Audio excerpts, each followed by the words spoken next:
Hey guys, Professor Bill, Comic Book University, and Powers of 10, issue number 4 of 6. We're already 8 issues into this House of X Powers of 10 story, and I am intellectually exhausted. Yes, that's a thing. Wow, that's a thing. Let's get talking about who made this comic book, and then we'll talk about the book itself. There will be spoilers in this, of course, and I'm not going to limit myself to the 5 things about the story because I won't get anything done. You guys will be like, what are you doing? So let's get talking about who made this book. Jonathan Hickman is the writer, R.B. Silva on art, Marty Gracia on color art, and VC's Clayton Cowles doing the letters. The design is by Tom Mueller. R.B. Silva and Marty Gracia do the cover art, a whole bunch of people doing the variant cover, and of course, Jack Kirby and Stan Lee created the X-Men. This issue is called Something Sinister, and we start off with Something Sinister because we get all these different personalities of Mr. Sinister. I really like that they do the different personalities. It really helps. I mean, they're all mostly silly, which is a little bit weird. I kind of like the more serious Mr. Sinister, but all of these guys are a little bit freaky, wacky, jolly. Anyway, so through it all, we wind up meeting Mr. Sinister. I don't know if this is Mr. Sinister Prime or not, but he's the one with the mutant gene. We might all be like, just a second, I'm sorry, Mr. Sinister has a mutant gene? When the hell did that happen? Well, we don't exactly find out when it happened, but we do find out that it did in fact happen. When you read The Red Diamond, you find 10 secrets about Sinister, the Sinister secret. All the best news and gossip from Bar Sinister. It turns out that, first off, the first 9 are realistically just simply about freaking, what's his name, Inferno. So all the stuff leading up to the X-Men Inferno storyline, which is, wow, I think that's the first really big crossover event for comic books, and it was just huge. So Marvel really killed it with that one. But on the bottom, it indicates that he got the mutant gene from John Proudstar, who is the original Thunderbird. That's interesting. That might explain because Mr. Sinister is about as strong as Proudstar was. He's got about that level of body armor. He's got all these different aspects that are pretty much John Proudstar. So that actually works really well. Like, I'm surprised at how good that is.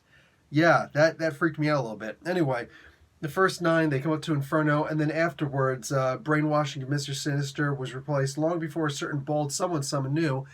In the X-Men thing, this basically, Sinister Secret number 10 is that apparently he figured out that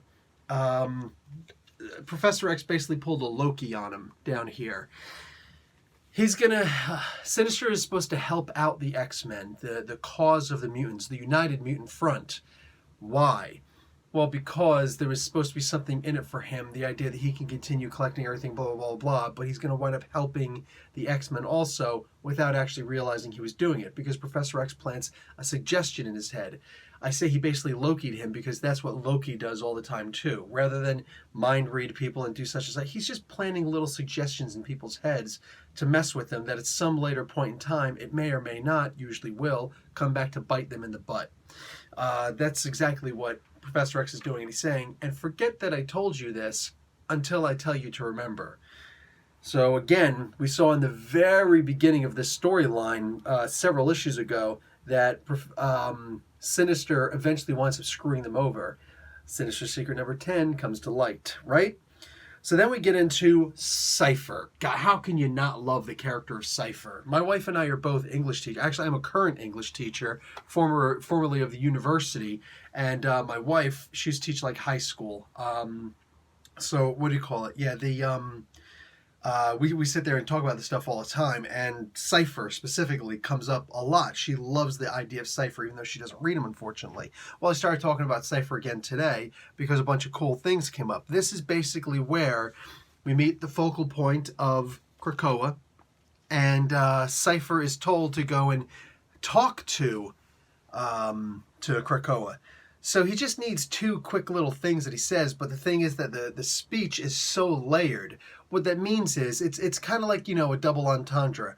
Oh, anything that you would say where somebody would add in, that's what she said, all of a sudden you realize that you had a double layer conversation, a double layer sentence that you just said right there. It means one thing, but could also mean something else. Imagine something that's so many layers deep, much like roots in the ground, krakoa, that you say one thing and it actually has, let's say, 1,000 meanings in it. Something so deep that it actually winds up telling a story with just a quick little sentence. See, it's a very different play on how they treated Treebeard in The Lord of the Rings, right? J.R.R. Tolkien had it so that Treebeard spoke very slow. You don't want to sit here and listen to me try and spit the whole goddamn thing out because it takes freaking forever. Here's a very different way of doing it. You say just one thing, like a very short sentence, but it has so many meanings deep inside. And if you understand the language inherently, such as idioms, you'll understand deeper. An idiom, for the sake of conversation, is the particulars of a certain language, and that's usually culturally deep. Case in point, I can say to you, my wife is a peach. In fact, she's a perfect angel. You understand exactly what I mean. But if you take that to China, or you take that to India, and people who don't understand English, and you translate it into their language, but maintain those idioms, you just told somebody that your wife, that you're married to, you picked a peach off of a tree, a fruit off of a tree, and married it, but it's actually an angelic fruit because, yeah. So some things don't translate well into other languages. Those are idioms, and that's pretty much what the language is using. He speaks in deep, multiple layered meanings using heavily relying on idioms. That is freaking fantastic. That is, dude, Hickman impresses the hell out of me sometimes, man. He seriously does. So Cypher right away realizes that when Professor X is talking to Krakoa, he's doing it more or less on an emotional basis. So more like an empathetic telepathic communication as opposed to an actual, I'm reading your thoughts. No, I'm reading your emotions. He's like, oh, he's saying he's sad. He's like, yeah, I understand what he said, and I hate to say this, but no, it's a lot deeper than that. And he just goes into it, bang, bang, bang, bang, bang. There's some things that some people maybe won't understand right away. When Cypher says in this particular panel right here, he says, whoa, okay, no fricatives. A fricative is any of those sounds that you make that require the impedance of airflow in order to keep air flowing. What does that mean? What's another one besides like the sound in TH as opposed to the sound in TH? There would also be like that, right? Any of those sounds where air is flowing, but it's almost like you're blowing it out, but you're impeding it with teeth or tongue. It could even be lips, you know what I'm saying? What do you call it? So basically, like, you're just allowing a little bit of air passage, but pushing the air out. Any of those sounds that we make, those are called a fricative. So I like that he did that.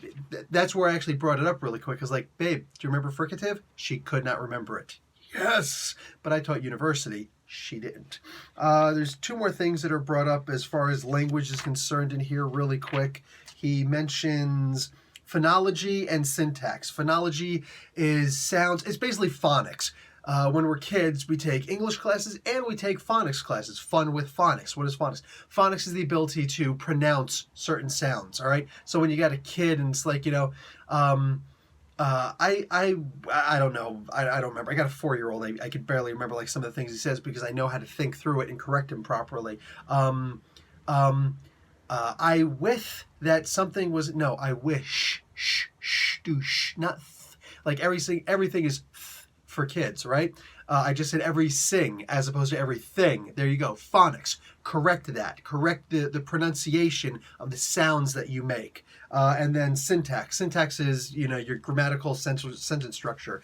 It's not just me throwing a whole bunch of words at you and, like cavemen, hot, fire, hurt. No, you're actually making a sentence where you say, hey, fire frickin' hurts, jackass, don't touch it. So, yeah, you understood what I said. Even though I threw a bunch of words at you, I'm putting them in a certain order so that we can understand them. So I love that Hickman did that. Like, that just speaks to my heart. You know what I'm saying? Love that. We get mention of the Twilight Sword. So now, I could be wrong on this, but being a huge Thor fan, does that mean Surtur? Like somebody had to, because that doesn't look like Surtur. I'm going to need your guys' help on this one. Is there a different Twilight sword that was maybe mentioned? Because this does possibly look like some of the demons of Limbo. That's magic, Ilyana Rasputin's Limbo, which would be pretty interesting if that's what we were actually dealing with here. Otherwise, I don't see how Apocalypse's 4 horsemen and his armies, the Akastashi, what are they called again? The Akastashi? Anyway, how they're going to be able to necessarily drive back the forces of freaking Surtur. But they mentioned the Twilight sword, so that's just what I'm looking at. That's what's in my head right now. Anyway, yeah, so interesting. We need to get a lot more of this. And we've only got, what, 4 more issues to go before this is supposed to be understood by us? Holy crap, this is awesome. But all of this stuff is fairly, for the most part, easy to understand, right? Also, we've got the tree here, which tells us who's in charge of what. Digging it. I'm digging it. And then we get into the really hard stuff, the Phalanx. So the Phalanx have been retrofitted so many different times throughout X-Men history since, you know, the early 90s, for crying out loud. I think that's actually when they were created, the early 90s. And all it is just, you know, oh, well, they're actually this. Oh, they're actually just a breed of Sentinels. What? No. Hickman here is saying plainly, no, jackass. The freaking Sentinels have nothing to do, for the most part, with these guys. You want to have something involved with them, that's fine. You get a certain level of technology into existence, and all of a sudden, you can then break into, you've just started a Phalanx. That stuff all happened earlier in the comics, in this comic series, where they talked about it. Go and check out, what was it, issue number 2? That I think they were talking about? Maybe it was issue 3. It was issue 2 or 3 where they talked about what it takes to get to a Phalanx and everything else that it takes to get to there. But anyway, here is the race of the Phalanx. And human beings in, what was this, the 1,000 years in the future, they want to become a part of this. This is during the time of Nimrod the Greater, the little tiny thing. Or it seems like they've subserviated Nimrod. So interesting. Because the 100 years in the future Nimrod is Nimrod the Lesser, but he's the full Nimrod who's like, I'm gonna whoop your butt. By the way, did you guys see the Nimrod variant that's out right now? Because oh Nelly, I really wanted to get it. But anyway, I'm just gonna stick with the regular covers on this. So this issue, it basically has the Phalanx coming, the humans, the blue-skinned humans, you know, sometime in the future, they're like, okay, here's what I want to do. We want to become a part of. So they get accepted, but it takes, but in a weird way. How come they weren't immediately assimilated? Because that's what we've always seen happen. Because they kind of tried to trick them. Now, it's not a true trick. You can't trick these guys. They're way too intelligent. But basically, they tricked them. They said, take the mind essence of this. So basically, it seems to me that they computer coded the elders' brainwaves to put it in there, causing the Phalanx to form an empty vessel that humans can now try to take over. This is how they're going to try and get the Phalanx to take an actual biological life form into themselves. Remember, everything's been retconned. So, boom, here we go, because the different lives of Moira McTaggart, right? We were, obviously, the X-Men books back in the 90s, those were not books that we were actually paying attention to that, you know, that happened in this particular life, that we were looking at this lifeline of Moira McTaggart. So, by being turned into a computer-generated, I don't know, not quite a techno-organic virus, they want to be accepted by the techno-organic virus, so they can go in and here we go, and then bang, and all of a sudden, now they are all of a sudden, computerized in some way, in order to keep the lifeline of the humans still alive. That's wicked.